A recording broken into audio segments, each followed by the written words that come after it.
नमस्ते, मैं संदीप कुलकर्णी। आप सभी लोगों का स्मॉल वीडियो सेक्शन में स्वागत करता हूं। हम कई बार देखते हैं कि हम मोल्डिंग सेक्शन में जो टूटे हुए मोल्ड है, उसके बारे में ज़्यादा सीरियस नहीं होते हैं, उसका कोई रिकॉर्ड नहीं रखते हैं, उसका एनालिसिस नहीं करते हैं और इसीलिए हमारा जो कैपेसिटी यूटिलाइज़ेशन है, वहाँ पर उसे इम्प्रूव करने का जो एक चांसेस होते हैं, उसे इम्प्रूव करने का एक जो वहाँ पर एक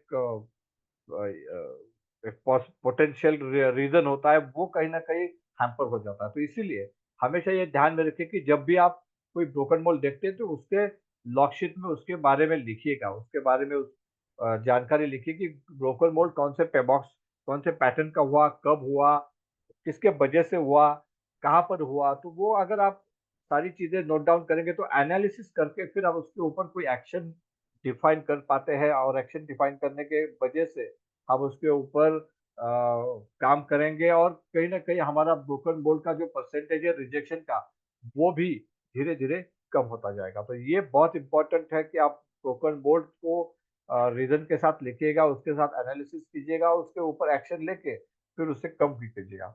सो this will also help you to improve the capacity utilisation. जैसे मैंने पिछले एक वीडियो में बताया था कि broken mould is directly hampering your capacity, क्योंकि अगर आप 50 मोल्ड बना रहे हो और 40 ही मोल्ड आप pouring कर रहे हो, तो इसका मतलब आप 10 मोल्ड का कैपेसिटी जो है आपके फाउंड्री का, वो लॉस कर रहे हो।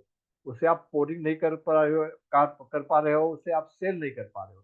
तो कहीं न कहीं वो अगर आप बचा पाओगे, तो वो 10 मोल्ड भी शायद आप pouring कर पाओगे और उसे बाद में सेल भी कर पाओगे। तो वो एक एडिशनल चीज़ है जो आप इम्प्रूव कर सकते हैं, कैपेसिटी यूटिलाइजेशन को ज़्यादा बेहतर बना सकते हैं, जिसकी वजह से आपकी कॉस्ट कम होगी, आपकी बॉटम लाइन, आपका प्रॉफ़िट इम्प्रूव होगा और साथ ही में जो लोग एक्चुअली वहाँ पे काम कर रहे हैं, उनकी एफिशिएंसी भी बढ़ेगी। तो ये सारी चीज़ें बहुत इम्पोर्टेंट है।